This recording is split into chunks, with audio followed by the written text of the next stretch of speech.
이탈리아의 랜드마크라고 할 수 있는 피사의 탑이 세계적으로 유명해진 이유는요, 아시다시피 기울어져 있기 때문입니다. 착공 당시에는 반듯하게 서 있던 건물이 토질 때문에 서서히 기울어지기 시작했다고 하죠. 네, 이처럼 위태롭게 넘어질 것 같은 탑을 보존하기 위해서 10여 년에 걸친 대대적인 보강 공사 끝에 더 이상 기울어지지 않고 지금의 모습을 유지할 수 있었다고 하는데요. 네. 이 세월의 풍파에 약해진 우리 치아도 이렇게 좀 튼튼하고 꼼꼼한 재설계가 필요할 것 같습니다. 네, 오복 중에 하나라고 하는 치아를 건강하게 100세까지 유지하기 위해서는 이 자연 치아를 잘 유지하고 보수하고 관리할 필요가 네. 있을 텐데요. TV 메디칼 약속 오늘 이 시간에는 우리 근관 치료를 통해서 무너진 치아를 건강하게 복원시킬 수 있는 방법 알아보도록 하겠습니다. 네, 오늘 도움 말씀 주실 치아 건강 주치 모셨습니다. 네. 치과의 손혜옥 교수님 나오셨습니다. 어서 오세요. 안녕하십니까? 반갑습니다.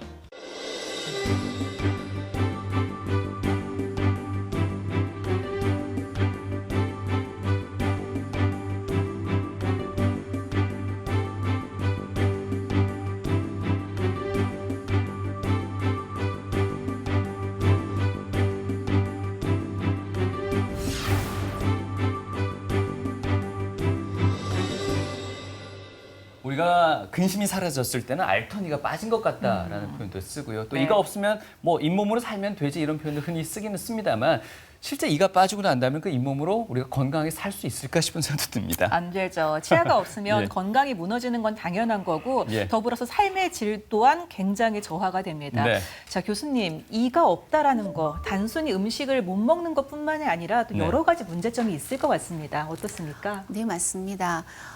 음식을 잘 씹지 못하면 소화가 잘 안 되게 되고 네. 그러면 영양 섭취가 안 돼서 체력이 저하하고 근력 소실이 생깁니다. 그리고 저작 기능을 하지 않게 되면은 뇌로 가는 뇌 혈류량이 줄어들어서 뇌의 기능이 퇴화하고 그래서 인지 기능도 떨어진다는 연구도 있습니다. 그리고 장시간 치아 상실을 방치하게 되면 인근 치아가 상실된 쪽으로 쏠리게 되고 또 아래 위 치아들이 맞물리는 관계들도 변하기 때문에 이것을 원상으로 복귀하기 위해서는 많은 시간과 노력이 드는 것도 사실입니다. 또 앞니가 없는 경우는 심미적으로 좋지 않고 또 발음도 좋지 않아서 대인 기피증이나 우울증이 생긴다고도 합니다. 네. 이토록 참 다양한 역할을 하는 자연 치아를 건강하게 잘 보존하는 게 무엇보다 필요할 텐데요. 오늘 이야기하고자 하는 게 바로 이 자연 치아를 최대한 보존할 수 있는 그 치료법입니다. 근관 치료라고 하는데 일단 근관의 그 의미부터가 좀 궁금하네요, 교수님. 궁금하시죠? 예. 네, 근관 치료는 흔히 신경치료 들어보셨습니까? 예, 네, 예. 네. 네, 같은 치료인데요. 근관이라는 것은 치아가 치아의 머리 부분 그리고 뿌리 부분이 있는데 뿌리 부분을 치근이라고 하는데 치근 속에 혈관과 그리고 신경이 들어있는 치수 조직이 있습니다. 예. 그래서 그 치수 조직이 감염되고 문제가 생겼을 때 이것을 제거해내서 치아를 살리는 것을 근관 치료라고 합니다. 예, 상대방의 첫인상을 네. 평가할 때 또 중요한 기준이 되는 게 좀 건강하고 고른 치아일 겁니다. 네. 그러다 보니까 미백이나 교정 쪽에는 관심이 참 많으세요. 맞습니다. 미비나 교정처럼 치아의 어떤 외적 이미지도 상당히 중요합니다만 한편으로 본다면 건강한 진정으로 건치를 위해서는 치아의 그 속 사정도 우리가 그렇죠. 잘 알아봐야 될 것 같습니다. 네. 교수님 일단 치아의 구조부터 일단 설명을 시작해 볼까요? 네. 예. 치아의 구조를 한번 알아보겠습니다. 치아는 크게 치아의 머리 부분인 치관 부위와 뿌리 부분인 치근으로 나누어져 있는데 그 내부로 들어가면 범낭질과 상아질, 치수 조직이 있고요. 그리고 치아를 둘러싸고 있는 치근 바깥에 있는 치주인대, 그리고 치아가 심겨져 있는 치조골이 있습니다. 네. 상아질과 치수는 각각 다른 층으로 보이지만 알고 보면 상하세관을 통해서 치수와 상아질은 긴밀하게 교통하고 있기 때문에 상아질, 치수 복합체라고 저희가 부르고 있습니다. 네. 치수를 살펴보겠습니다. 치수는 신경과 혈관, 결합조직 섬유, 세포들로 구성되어 있는 조직이고 단단한 범낭질과 상아질에 의해 둘러싸여 있습니다. 그래서 염증이 생기면 치수 안에 있는 혈관 쪽으로 피가 모여서 치수 내압이 상승해서 치통을 느끼게 됩니다. 그리고 치수 내의 감염은 뿌리 끝에 있는 치근당 공을 통해서 치아 주위 조직 혹은 치저골로 전달이 되게 됩니다. 그리고 치수의 기능을 살펴보면 치수는 평생을 통해서 상아지를 만들고 치아의 재생에 관여하며 그리고 열 자극에 민감하고 통증을 느낄 수 있는 예민한 감각기관입니다. 네. 치주인대는 치아와 치조골을 연결하는 부드럽고 촘촘한 섬유성 결합 조직으로 성인에서는 평균 0.2mm 정도의 두께가 되며 혈관과 신경, 교원섬유, 그리고 또 미성숙 분화세포 등이 들어 있습니다. 치주인대의 기능을 살펴보면 치아를 치조골에 강하게 부착을 시켜주고 그리고 또 치아에 가해지는 교합력을 흡수해서 치조골을 보호하며 지각신경과 자율신경이 분포되어 있어서 압력과 동통의 촉감을 감지할 수 있게 합니다. 네. 네, 그리고 세균 침입의 방어벽 역할도 하고 있습니다. 네, 치아를 보면 참 작은 뼈 조각 같다라는 느낌이 드는데 네. 많은 조직들이 유기적으로 연결이 되어 있는 것 그렇네요. 같습니다. 예. 치아를 보면 뭐 앞니, 송곳니, 어금니 모양도 다르고 역할도 다른데요. 아무래도 어금니가 음식을 씹을 때 또 많이 쓰다 보니까 가장 좀 문제가 많이 생기는 부위가 아닐까 싶거든요. 어떻습니까? 네, 맞습니다. 어금니는 6세 때부터, 만 6세경부터 우리 구강 내에 나오는 치아인데, 위치적으로도 가장 안쪽에 위치하기 때문에 관리가 잘 안 되면 치주염과 충치가 잘 생기는 곳이고, 그리고 사랑니의 경우는 맹출하는 공간이 부족함으로 인해서 주위 잇몸도 잘 붓고, 그리고 앞쪽 치아를 잘 썩게도 합니다. 네. 네, 그리고 평생 동안 씹어야 되기 때문에 치아가 균열되는 일도 자주 발생하는 곳입니다. 네. 이런 자연 치아를 최대한 많이 사용할 수 있어야 되는데 네. 불가피하게 최후의 수단으로 저희가 또 임플란트를 이용하기도 합니다만은 네. 앞서 설명하셨던 그런 복잡한 구조를 가진 자연 치아를 어떻게 임플란트가 다 대체할 수 있을까라는 네. 생각도 드는데 어떻습니까? 임플란트가 다 대체하지는 못하지만 치아가 상실되어 있을 경우에는 그래도 임플란트가 가장 좋은 대안입니다. 네. 자연 치아와 임플란트는 여러 가지 차이가 있지만 자연 치아 같은 경우는 그 치아 고유의 세포와 신경을 가지고 있어서 음식물의 온도나 촉각 등을 느낄 수가 있습니다.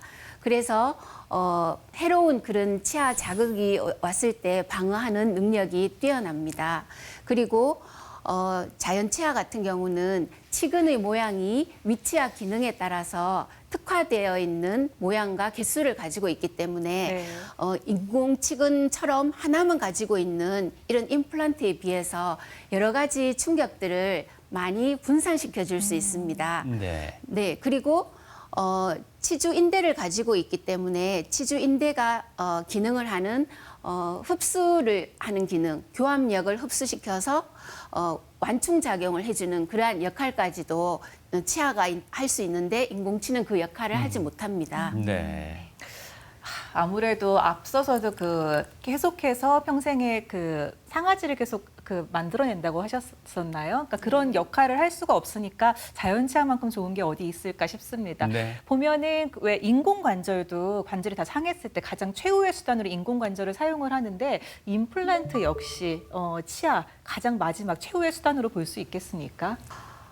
네, 임플란트는 치아가 상실될 경우에 굉장히 좋은 대안이 됩니다.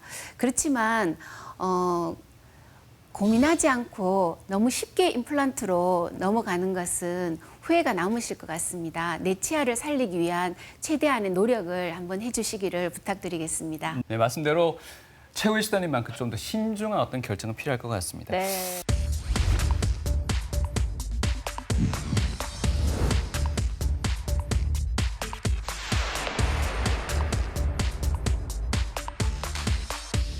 아이나 어른이나 치과는 참 두려운 곳입니다. 무서워요. 아파도 네. 쉽게 참지 못하고 참다가 결국 더 이상 참을 수 없는 상태가 네. 돼야지만이 가는 곳이 치과가 아닌가 생각이 듭니다. 그래서 호미로 막을 걸 가래로 막는다 이제 이런 이야기까지 나오는데 예. 이렇게 좀 통증이 오는 거를 방치했을 때 충치나 이제 그런 문제가 어떻게 진행되는지도 좀 궁금합니다, 교수님. 네, 그러면 충치의 진행 과정을 한번 살펴보겠습니다.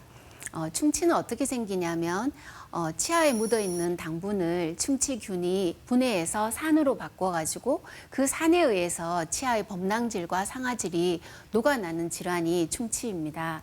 충치의 진행 과정은 범랑질 우식과 더 진행되면 상아질 우식, 그리고 더 진행되면 치수까지 진행되는 우식으로 진행 단계가 됩니다. 범랑질 우식을 살펴보겠습니다. 범랑질에 제한된 충치에서는 감각이 별로 없습니다. 충치가 있는지를 잘 못 느끼게 되고, 그리고 진행 속도도 굉장히 느립니다. 그러다가 상아질로 점점 가까이 갈수록 네. 속도는 굉장히 빨라지고, 그리고 차갑고 뜨겁고 단 것에 통증을 느끼게 됩니다. 그 다음 여태까지 진행이 돼도 치료를 안 하고 방치를 하면 그 다음에 그 우식은 치수까지 진행이 되겠죠. 그렇게 되면은 처음에는 찬 것에만 예민했다가 점점 치아 괴사가 일어나면서 뜨거운 것에 예민해지게 되고 자발통이 나타납니다. 자발통이라는 것은 원인 없이 가만히 있어도 통증이 생기는 것을 자발통이라고 합니다. 예. 네, 이 단계에서 또 더 방치를 하게 되면 괴사된 치수가 치수에 있는 감염이 치근단으로 이동해서 치근단 주위 조직까지 염증이 진행되는 치근단 주위염으로 진행이 됩니다. 교수님 여기서 말씀하시는 충치는 범랑질에서 최후의 치근단 주위염까지 계속해서 진행이 되는 건가요? 아니면 특이한 케이스만 이렇게 그렇지 않습니다. 악화되나요? 치료하지 않으면 계속 이렇게 진행이 됩니다. 네. 자연적으로 이렇게 치유가 되거나 이럴 수 있는 방법은 네, 그런 없습니까? 건 없습니다. 왜냐하면 이거는 세균에 의한 거기 때문에 범랑질 우식 정도에 왔을 때 치료를 하는 것이 가장 통증도 적고 치아의 상실도 적고 네. 가장 좋습니다. 네. 우리가 방금 살펴본 치아 우식도 그리고 치수 감염도 모두 세균에 의한 것입니다. 근데 오늘 저희가 근관치료에서 나오는 근관 내 감염의 경우는 특이하게 여러 종류의 세균들이 복합적으로 존재하는데 바이오필름, 즉 생물막 형태로 존재해서 그 면역 반응도 거부하고 항생제도 거부하는 굉장히 강력한 형태의 모양으로 존재하는 질환이 됩니다. 네. 우리가 충치를 앓게 되는 순간 나타나는 장면들을 저희가 화면을 통해서 확인해 볼 수가 있었는데요. 네. 사실 이 충치라는 게 밤이 되면 좀 더 통증이 심한 경우들이 많단 말이에요. 그건 왜 그런지도 궁금하고 또 간혹 이렇게 많이 아플 때는 냉찜질 내지는 차가운 걸 먹어서 그 통증을 좀 치유하는 그런 저희가 민간요법도 쓰는데 이게 과연 효과가 있는지도 궁금합니다. 네.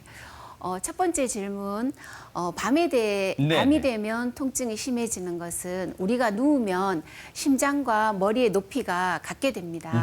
네. 그러면 치수에 있는 혈관 쪽으로 피가 모이게 되면서 그 치수 내의 압력이 상승하게 됩니다. 그걸로 인해서 통증이 증가하는 경우고요. 예. 그리고 두 번째 질문이 차가운 물로 인해서 그렇죠. 통증이 완화된다고 하셨죠. 예. 네, 그것은 치수 괴사가 이미 조금 시작된 상태라서 괴사가 되면 치아가 부패하면서 가스가 생깁니다.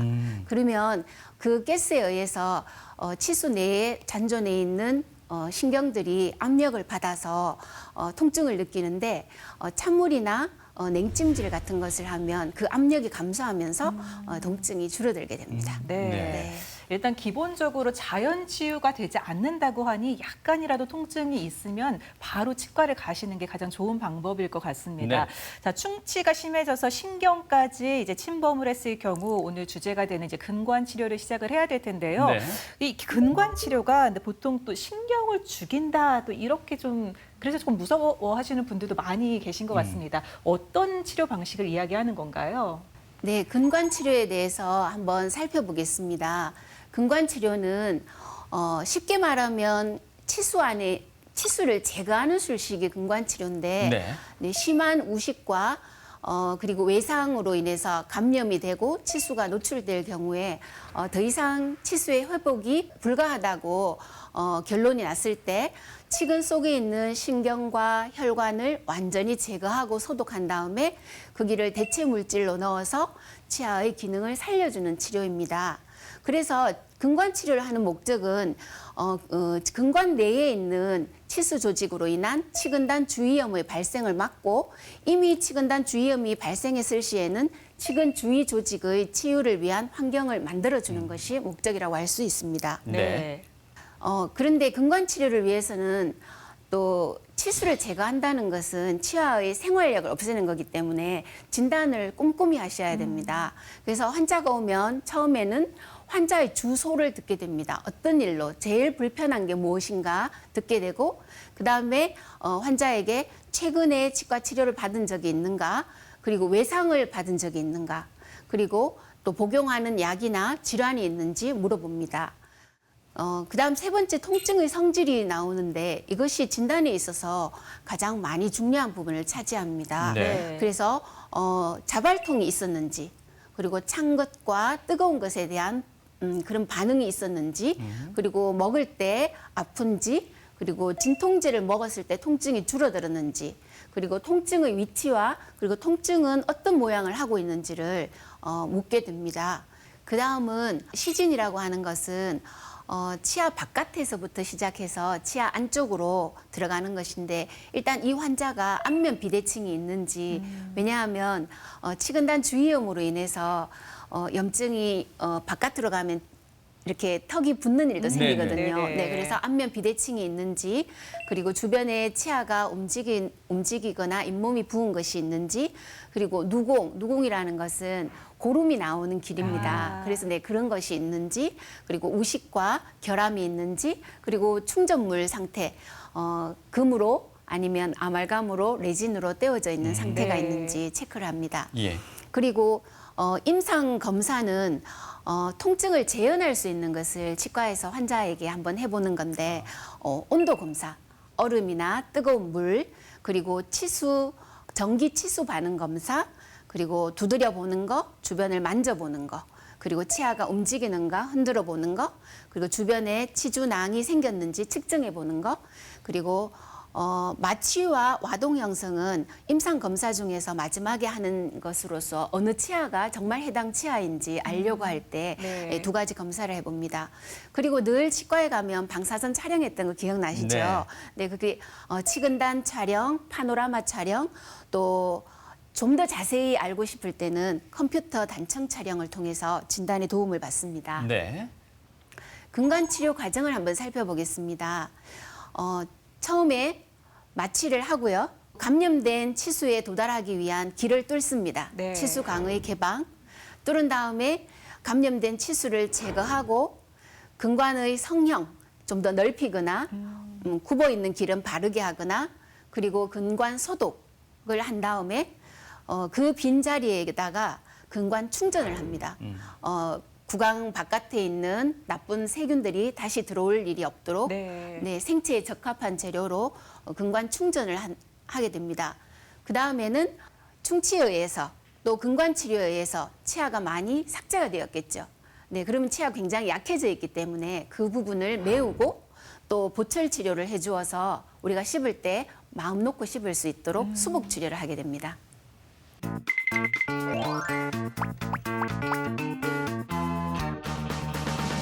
보통 우리가 아플 때 내과를 간다든가 외과에 뭐 상처 치료를 하러 간다고 할 때는 네. 아프거나 통증이 있을 때 가는 거 아니겠습니까? 맞습니다. 맞죠? 네. 그렇다면은 보통 우리가 치아에 네. 통증이 없다면 근관 치료도 할 필요가 없는 거겠죠?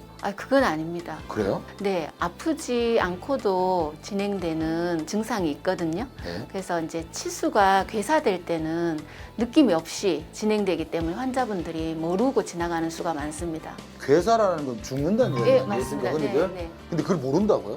그렇죠. 이제 신경이 아프다 안 아프다를 느끼는 건데 신경 자체가 이제 느낌이 없으니까 환자분들이 통증을 못 느끼는 거죠. 그래서 우연히 이제 병원에 와서 다른 것 때문에 오셨다가 사진 찍어서 그런 걸 발견해 가지고 치료하는 경우도 많습니다. 네. 그렇다면 이걸 예방하는 방법은 치과를 정기적으로 그렇죠. 1년에 한 번 적어도 이제 스케일링 할 일이 있으니까 그렇게 갔을 때 스케일링만 하고 오지 마시고 전체 검진도 같이 받으시면 미리 발견할 수 있죠. 또 궁금한 게 하나 있는데요. 네. 우리 흔히들 나이가 든다 그러니까 노화가 진행이 되면은 혈관에 관심이 굉장히 많아집니다. 네. 동맥경화나 네. 뇌경색 이런데 네. 예방을 위해서 병원을 찾는 분도 굉장히 많은데 네. 우리 신경 네. 이것도 노화가 될 거 아닙니까? 이것도 이렇게 막히거나 좁아지거나 그러는가요? 근데 정확하게 표현하자면 신경의 노화라기보다는 네. 치수 조직이 있거든요. 네. 치아의 가장 센터에. 네. 그 치수 조직이 노화 현상이 일어나서 혈관이나 신경의 숫자가 감소하기도 하고 네. 그리고 또 석회화가 일어납니다.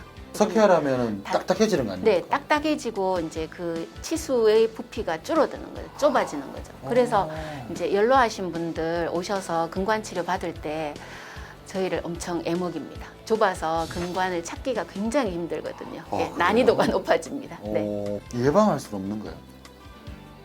예방은 안 되죠. 노화 현상이니까. 좋은 점도 있습니다. 뭔데요? 좀 무뎌지잖아요. 신경의 숫자가 줄어드니까 아. 웬만하게 큰 감각이 오지 않고는 뭐 세게 놀라거나 예, 조금 무뎌지고 둔해지는 게 좋기도 하죠. 치과를 가서 치료를 받는다 하면 남녀노소 상관없이 다들 무서워합니다, 맞죠? 네. 그 공포스러운 소리도 있지만은 제일 무서운 건 아무래도 마취가 아닐까 그런 생각이 드는데요. 네. 근간 치료를 할 때 꼭 네. 마취를 해야 하나요? 꼭은 아닙니다. 아 그래요? 네. 이미 치수 괴사가 시작되어 있는 경우는 아무 감각이 없기 때문에 마취 안 하고 제가 들어갑니다. 그 조금 진행된 그런 우식이라든지 이러면 치료 과정이 아프거나 또 근관 치료로 넘어갈 가능성도 있기 때문에 그럴 때는 미리 마취를 하고 시작하죠. 또 하나 궁금한 게 있는데요. 우리 몸에서 나는 이 신경통 같은 경우에는 약을 먹거나 좀 네. 충분한 휴식을 취하면은 대부분 네. 이 통증이 좀 많이 가라앉습니다. 근데 치아의 이 신경도 약 먹고 나면 굳이 의사 선생님을 찾아서 치료를 안 받아도 되겠죠? 자연 회복이라 해야 될까요? 가능하지 않을까요? 그러면 너무 좋겠는데 불가능합니다.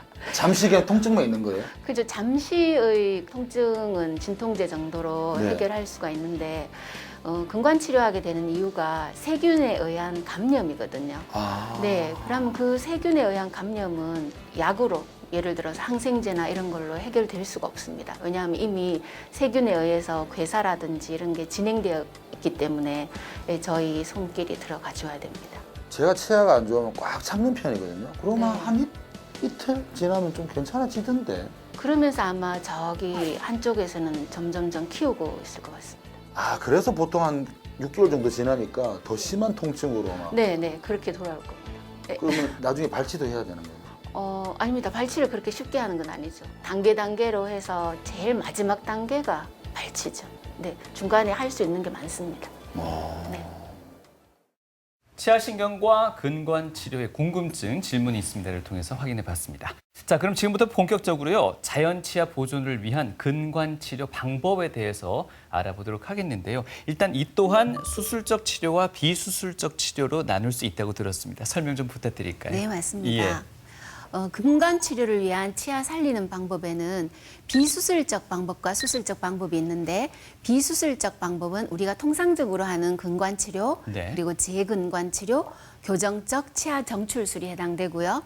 수술적 방법으로는 치근단 절제술, 치아 재식술, 그리고 편측 절제술과 치근 분리술이 있습니다. 네.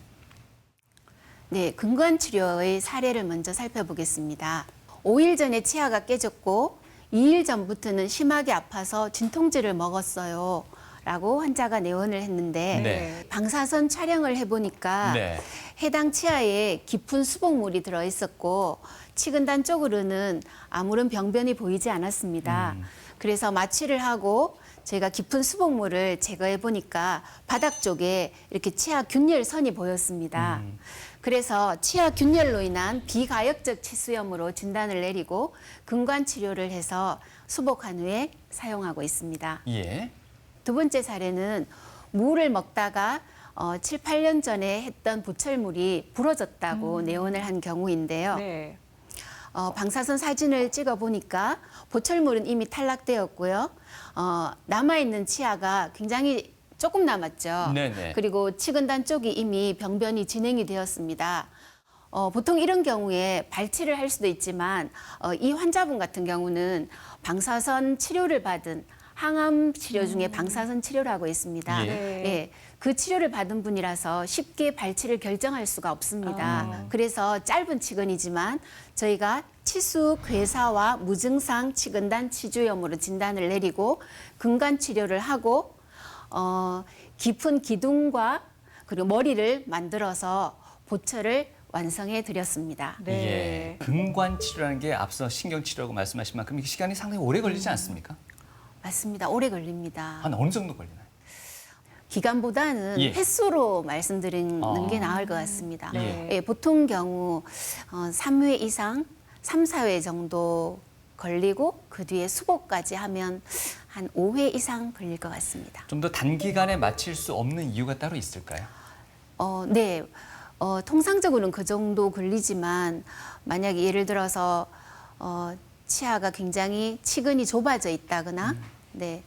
아니면 염증 삼출물이 끊이지 않고 계속 나온다거나 네. 그런 경우에는 오히려 더 늘어나죠. 줄어드는 게 아니고. 길어들면 한 어느 정도까지 최장 근관 치료가 걸릴까요? 글쎄요, 그거는 언제 딱 이렇게 할 수가 없습니다. 왜냐하면 저희가 미세 현미경을 보고 막혀져 있는 근관을 찾거나 그리고 또 여러 가지 약제를 쓰면서 염증을 조절하지만 이렇게 근관 치료를 하다가 안 되면 다른 방법으로 또 넘어가야 될 수도 있습니다. 예. 네. 이렇게 치료 기간이 길다 보니까 좀 환자분들이 부담을 느끼시는 것 같아요. 그래서 좀 아까 한 4-5차례는 기본적으로 필요하다라고 말씀을 하셨는데 어느 정도 치료를 하다 보니까 이제는 좀 살만한 것 같은 데서 임의로 이제 치료를 중단하시는 환자분들도 이제 바쁘다 보니까 좀 계시지 않을까 싶은데 이렇게 중간에 끝까지 완성하지 않고 네. 중단을 할 경우에는 어떤 문제가 생길까요? 네, 저희가 보통 그런 환자분들이 오시면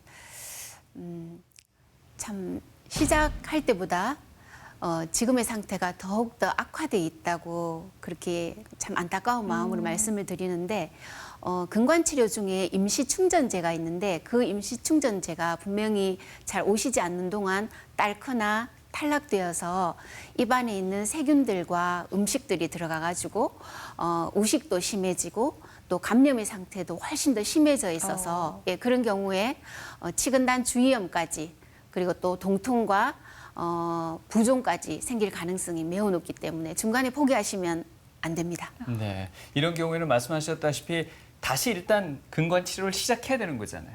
재시작을 해야 되는 거지 않습니까? 네, 맞습니다. 예, 예, 중간에 중단하신 분들도 그러실 거고 성공률이 90% 이상 넘는다고 하더라도 다시금 또 이 근관 치료를 받아야 되는 분들이 있을 것 같습니다. 그분들의 사례를 통해서 한번 들어볼까요?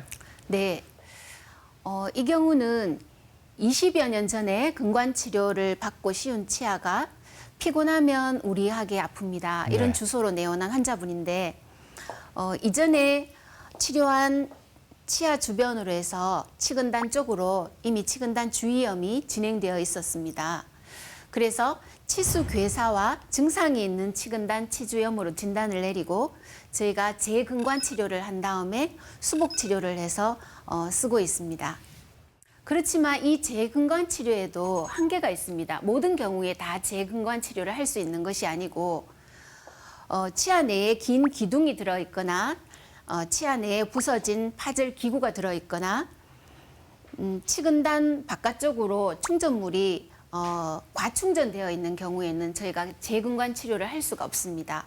그리고 재근관 치료의 성공률은 첫 번째 근관 치료보다 성공률이 많이 떨어집니다. 그 이유는 세균들이 바이오필름을 형성해서 치료 약제에 더욱 저항하기 때문입니다. 네. 네. 자, 재근관 치료하는 경우까지 이제 봤는데 이렇게 충치에 의해서 치아가 손상이 되는 경우도 많지만 네. 이게 또 외상에 의해서 그렇죠. 사고로 치아가 부러지거나 이런 경우도 있잖아요. 그런 상황에서는 어떤 치료가 들어갈까요?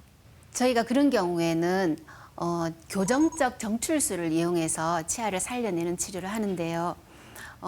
파절선의 경계가 잇몸보다 더 내려가 있는 경우를 치관, 치근, 파절이라고 하는데 그런 경우에는 근관 치료를 한 다음에 교정력을 이용해서 치아를 당겨내서 파절선이 잇몸보다 더 위쪽으로 올라오도록 만들어줍니다.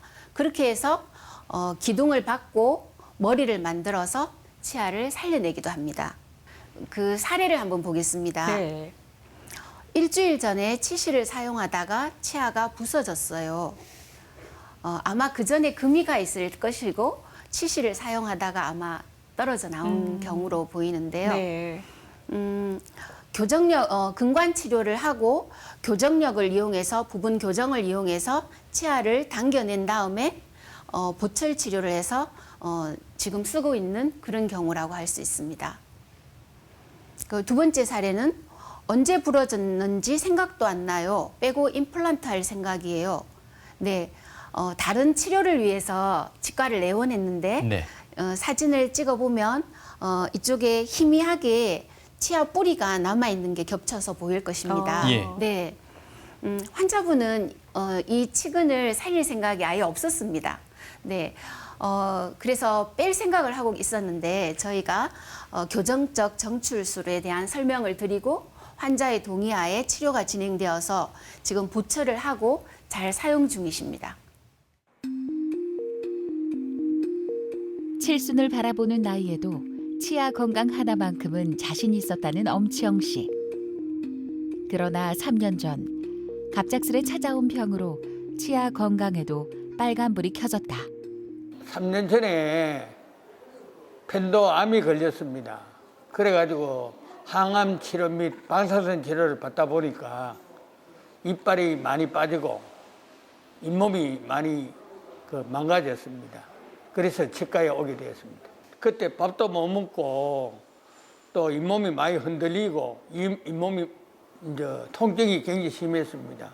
그러니까 이빨도 막 빠지고 이래가 심적으로 굉장히 힘이 들었습니다. 오늘 우리 여기가 이쪽에 보면 이때까지 신경 치료하고 해서 뿌리 살려냈잖아, 그죠? 예, 예. 그래서 지금까지 임시 치아하고 계셨는데 오늘 이제 지난번에 본 뜬 거 맞는가 한번 맞춰보도록 예, 할게요. 네. 항암 치료의 고통과 함께 무너져버린 치아 건강. 극심한 통증과 함께 갈수록 나빠지는 치아를 더 이상 내버려 둘 수는 없었다. 엄청 씨에게 주어진 선택지는 자연 치아를 최대한 살리는 근관 치료 하나뿐. 방사선 치료를 받으시면 주변 침샘도 영향을 받기 때문에 입이 많이 건조해지셔가지고 한두 개가 아닌 거의 전반적인 다발성 우식증 그런 상태로 내원을 하셨습니다. 방사선으로 생긴 치아 우식증은 치아의 머리 부분이 아니고 뿌리 부분 쪽으로 많이 오기 때문에 진행이 되면 머리가 똑 부러지는 이런 일들이 좀 생기죠. 방사선 치료를 받는 암 환자의 경우 충치가 생길 확률이 높기 때문에 조기에 근관 치료를 받는 것이 무엇보다 중요하다. 보철을 씌우는 마지막 치료를 앞두고 병원을 찾은 엄치영 씨. 꾸준한 치료 덕분에 이제는 건강한 치아를 갖게 되면서 통증으로 인해 흔들리던 일상도 점차 제자리를 찾아가기 시작했다. 너무 하얗진 않아요? 됐어요. 비슷해요? 자연 치료를 하게 되어 가지고 지금 저한테는 자신감도 생겼고 또 교수님이 상담도 잘해 주시고 저에 대해서 위로도 많이 해 주시고 이렇게 해서 대인 관계도 많이 좋아졌고 심적으로도 많이 완화되어 있고 또 고통도 굉장히 완화됐습니다. 치아 건강에 대해서는 식후에 혹은 자기 전에 반드시 이빨을 잘 닦고 또 한 달에 한 번씩 그 병원에 자주 찾아와서 진료를 받고 싶습니다. 예로부터 오복의 하나로 여겨지는 치아 건강. 아프다고 해서 치료를 해보기도 전에 무조건 뽑아버리기보다는 내 치아를 최대한 살릴 수 있는 최후의 치료 방법을 고려해보는 것은 어떨까? 임플란트에는 치주 인대가 없습니다.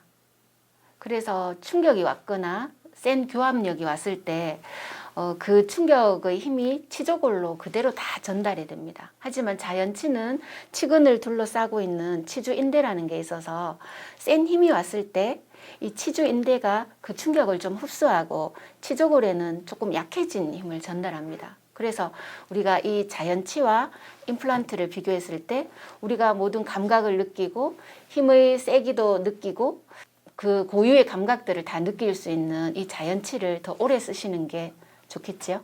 기본적인 칫솔질이 가장 중요하고요. 그 중에서도 잠자기 전 마지막 하는 그 칫솔질, 그게 가장 중요하고요. 치실과 치간 칫솔 사용 매우 중요합니다. 그리고 1년에 한 번씩 하는 스케일링과 그리고 정기 검진, 네, 두 가지만 열심히 해주시면 좋을 것 같습니다.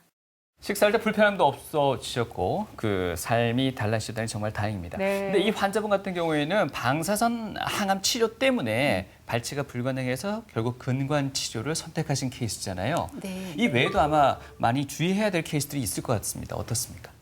네, 치과에서 저희가 발치를 금하는 경우가 있는데 보통 골다공증 치료제나 예. 그리고 암이 뼈로 전이되는 걸 방지하기 위해서 비스포스포네이트나 데노주맙 같은 주사를 쓰는 환자분들이 있습니다. 네.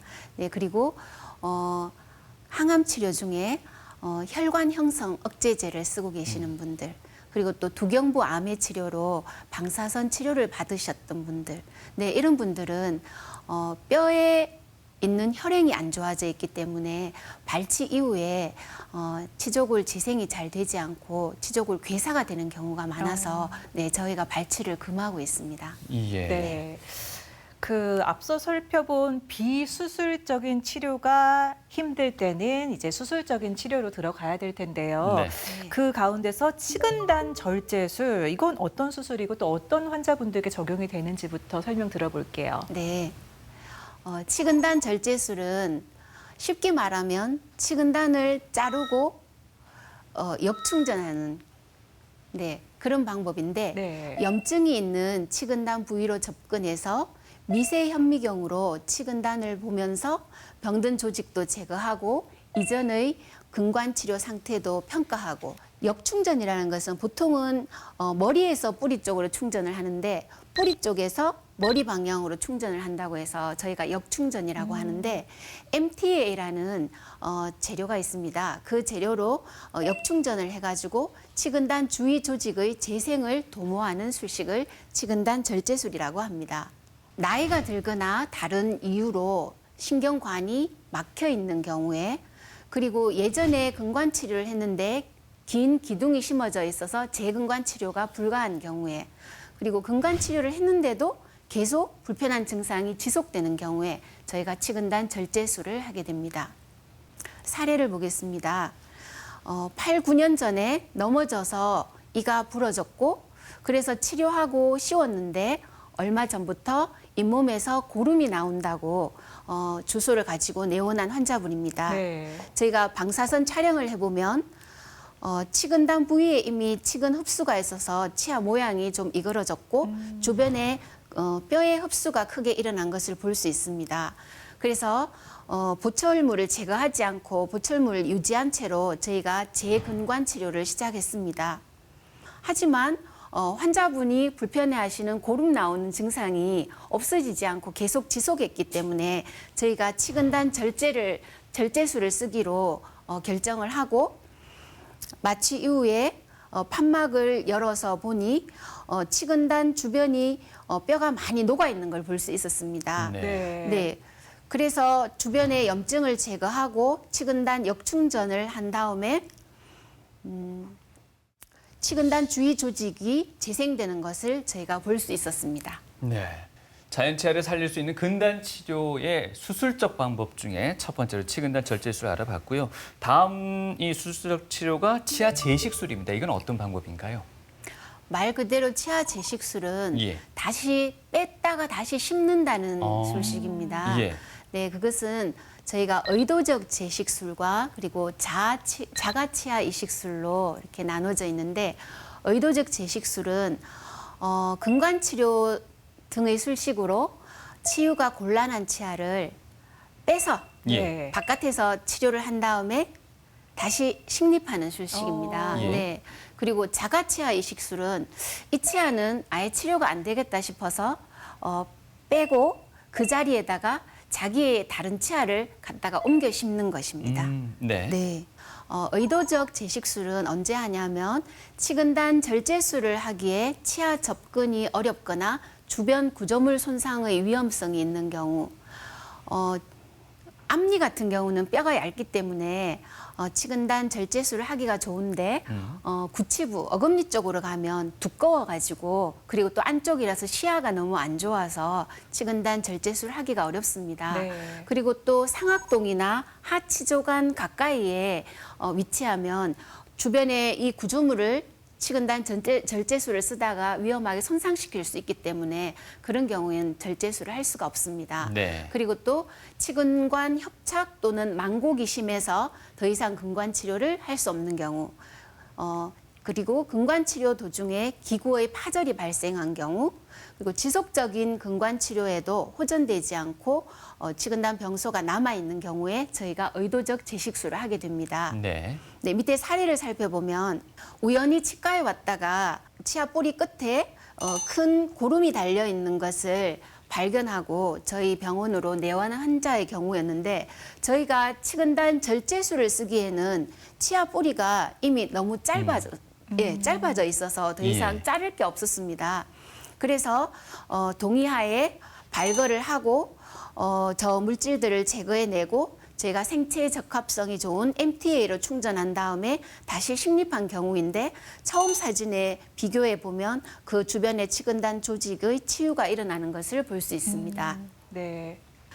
자가 치아 이식술은 보통 사랑니나 그리고 교정 치료를 위해서 발치해야 되는 소구치를 이용합니다.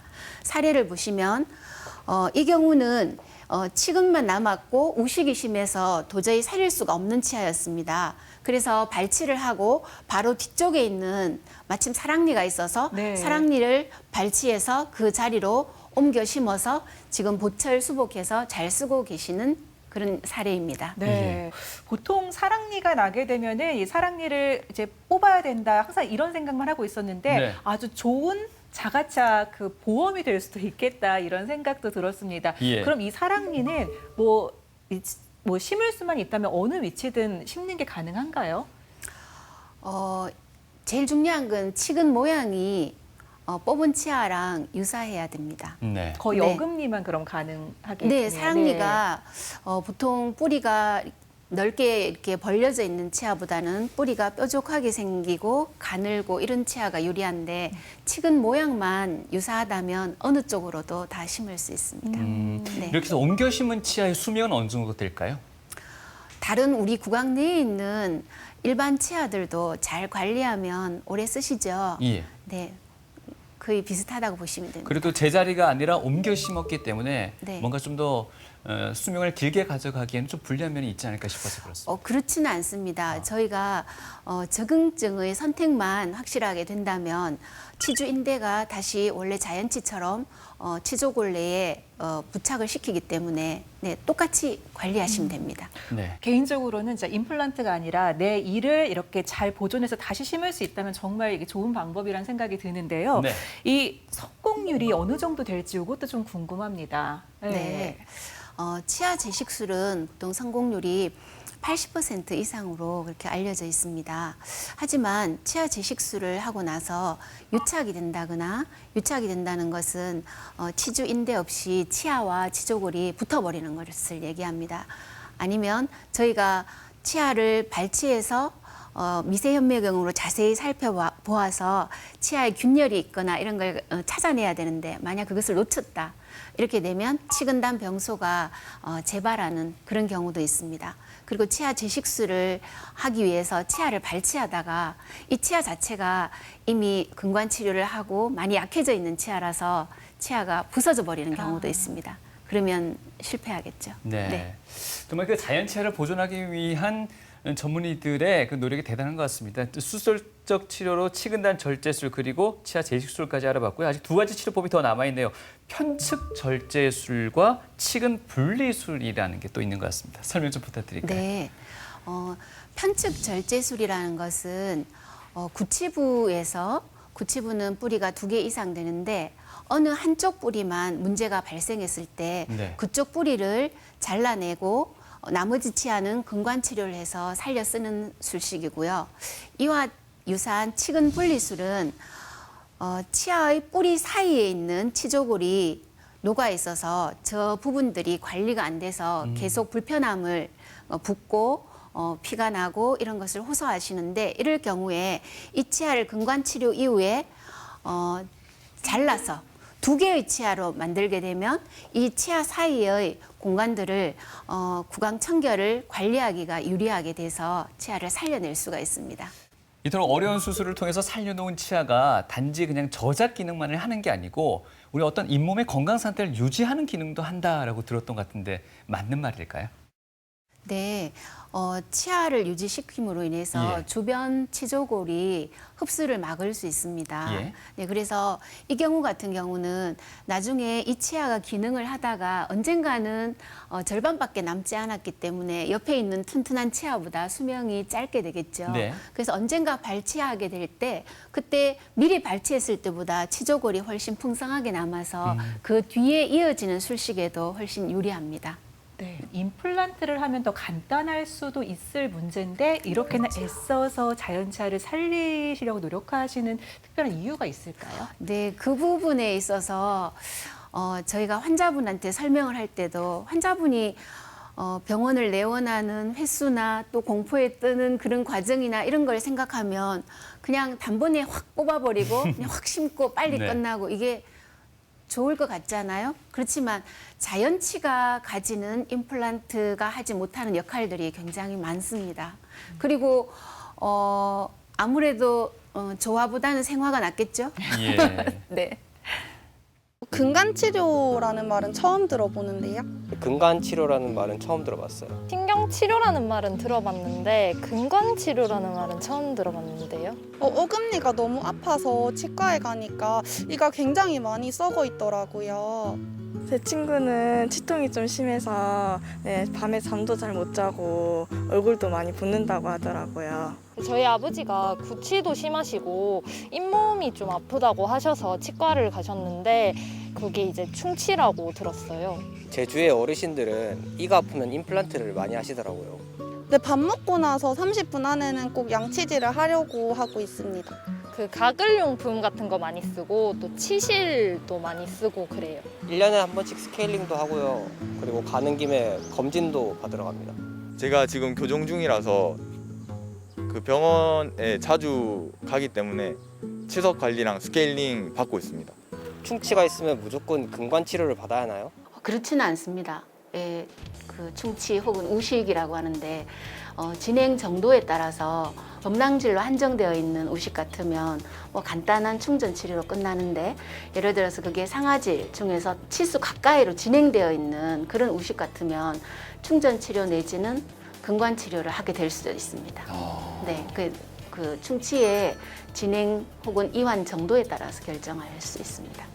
자연치아를 최대한 살리는 치료, 근간치료에 대해서요, 시청자들의 궁금한 점을 제가 모아왔습니다. 네. 초등학교 1학년 아들을 둔 어머니 사연인데요. 이 아들이 충치가 굉장히 심하다고 합니다. 그러다 보니까 신경치료를 지금 받고 있는 상태인데요. 아직까지 이 아이들의 치아는 유치잖아요. 네, 그러면 유치를 신경치료를 굳이 해야 합니까? 해야죠. 그 이유는 유치의 가장 큰 기능은 영구치가 나올 때까지 그 공간을 미리 잡아주는 겁니다. 근데 만약에 이걸 제대로 관수를 못 해가지고 이 치아를 빼게 됐다. 그래 되면 옆에 치아들이 이 공간으로 이동을 해와서 이 공간이 없어지겠죠. 그럼 밑에 있는 영구치가 올라오려고 보면 공간이 없잖아요. 그래서 이제 부정교합이나 이런 게 생길 가능성이 많죠. 덧니가 되기도 하고. 네네네. 웬만하면은 영구치가 올라올 때까지. 그렇죠. 영구치 올라올 때까지 자리 딱 잡고 버텨줘야 되죠. 네. 그렇군요. 네.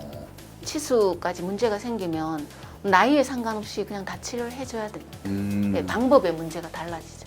그래서 뭐 어른들이 곧 빠질 건데. 뭐 올라올 건데. 그거 뭐 뽑으라 이러면 절대 안 되는 거예요. 안 되죠.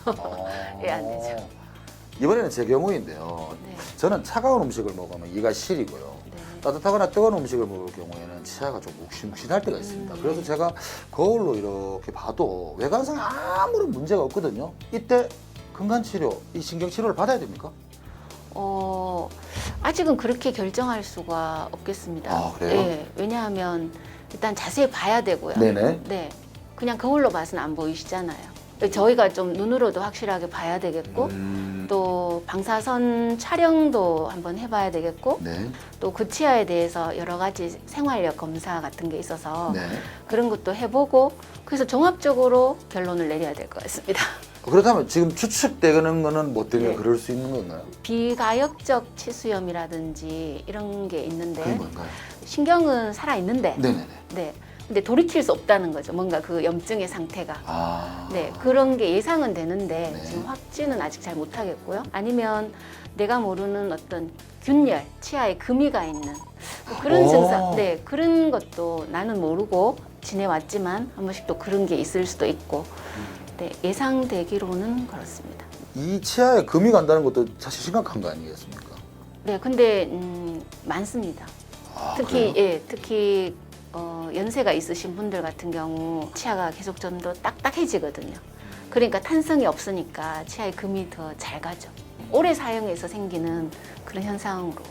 그럼 지금 방송 보시는 시청자분들 중에서도 자기도 모르게 지금 금가 있는 분들 굉장히 계시겠네요. 네, 근데 그런 분들은 처음에는 뭐 차가운데 시리다, 예민하다 그러다가 조금 더 진행되면 그렇게 매번 식사를 하고 씹을 때마다 나타나는 증상은 아닌데 뭐 좀 얇은 거 이런 걸 씹으시다가 전기가 통하듯이 찌릿.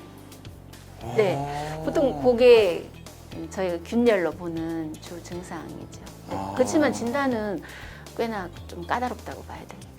이번 사연은 군인의 사연인데요. 이 군인이요. 네. 입대하기 전에는 네. 정기적으로 꾸준히 신경치료를 계속 받아왔고 관리를 해왔대요. 네. 근데 입대하다 보니까 이제 정기적으로 할 수가 없잖아요. 휴가를 나온다든가 아니면 저녁 때까지 기다려야 되는 경우가 있는데 네. 이렇게 방치해도 괜찮은가요? 치아에는? 절대 안 됩니다. 근관 치료는 근관 안에 감염된 세균들에 대한 치료거든요. 네. 네, 그래서 치료하고 그 입구를 이렇게 아마 이렇게 막아놨을 텐데 그게 오랜 기간 안 가다 보면 아마 열려 있거나 따라 있거나 그래서 아마 입안에 있는 음식물이나 세균들이 다 다시 들어갈 가능성이 많거든요. 네, 그러면 아주 처음 시작할 때보다 아주 더 안 좋은 상황으로 되어 있을 가능성이 많기 때문에 휴가를 내시든지 아니면 군 안에 있는 그 병원을 이용하시든지 해서 바로 연결돼서 치료를 계속 하시는 게 중요합니다. 건강 치료를 받고 난 후에 네. 언제쯤요 탄산음료나 혹은 이제 약주, 네. 술을 마실 수 있나요? 아무 상관이 없죠. 없어요? 네. 보통 이렇게 치과 갔다 오면 얼마 동안에는 뭐 탄산음료 먹지 말라 뭐 이렇게 아닙니다. 들었었는데. 뭐 발치를 했거나 네. 그런 경우에는 그런 주의사항이 나가는데 네. 근관 치료했을 때는 주의사항이 그쪽으로 가능하면 씹지 마세요. 아. 네, 그 정도의 주의사항 나가죠. 언제까지 반대편을 씹어야 돼요? 좀 불편하시겠지만 보철 치료 마칠 때까지.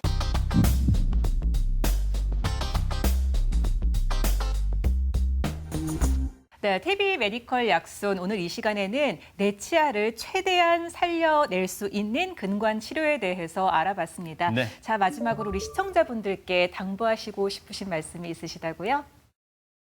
근관 치료의 과정은 환자도 의사도 굉장히 힘들고 복잡하고 난이도가 있는 술식입니다. 특별히 수술적 근관 치료 같은 경우는 환자가 내 치아를 꼭 살리고 싶다. 그리고 의사도 자연치를 보존해야 되겠다. 이런 의지가 있어야지만 선택할 수 있는 방법입니다. 그래서 우리가 치아 발치를 쉽게 결정하지 마시고 환자와 의사가 함께 고민하는 그러한 진료 문화가 정착되었으면 좋겠고 또 두 번째는 이렇게 어려운 근관 치료를 하는 데 대한 합리적인 제도적 지원도 뒷받침되어서 저희 자연 치아를 아끼기 위한 운동이 자연스럽게 정착이 되었으면 좋겠습니다. 네. 무엇보다 환자분들도 100세까지 우리 자연치아를 함께 가고자 하는 그런 의지가 꼭 필요할 것 같다는 생각도 함께 해봅니다. 네. 예. 마스크 착용이 요즘 일상화되면서 구취 때문에 고민들도 많이 하시는 것 같습니다. 근데 이 구취 대부분이요 구강 건조나 충치나 또 치주 질환 같은 구강 문제 때문에 발생하는 거라고 하죠. 맞습니다. 그러니까 불쾌한 입냄새를 줄이기 위해서는 뭐 아로마 패치라든가 뭐 가글 이런 게 필요한 게 아니라 근본적인 치과 치료가 필요한 것 같습니다. 네. 잘 살려서 건강한 내 치아 정말 100세까지 오래오래 쓰자고요. 네, 오늘 도움 말씀 주신 분은요. 치과 손혜옥 교수님이셨습니다. 오늘 말씀 고맙습니다. 고맙습니다.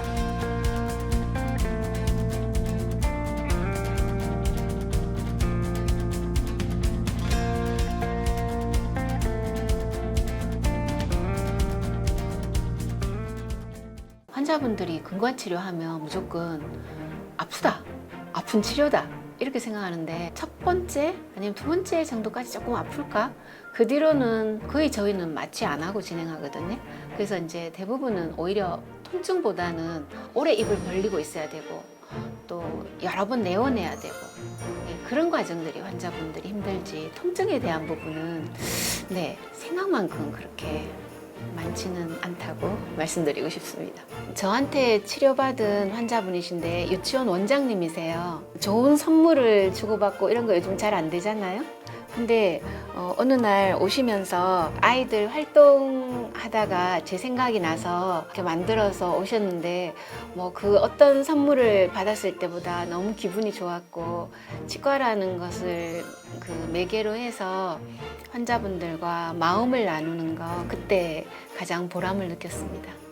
이 사진은 연구실에 걸어두고 또 이거는 집에 걸어두고 한 번씩 좀 우울하거나 힘들 때 보고 힘을 냅니다.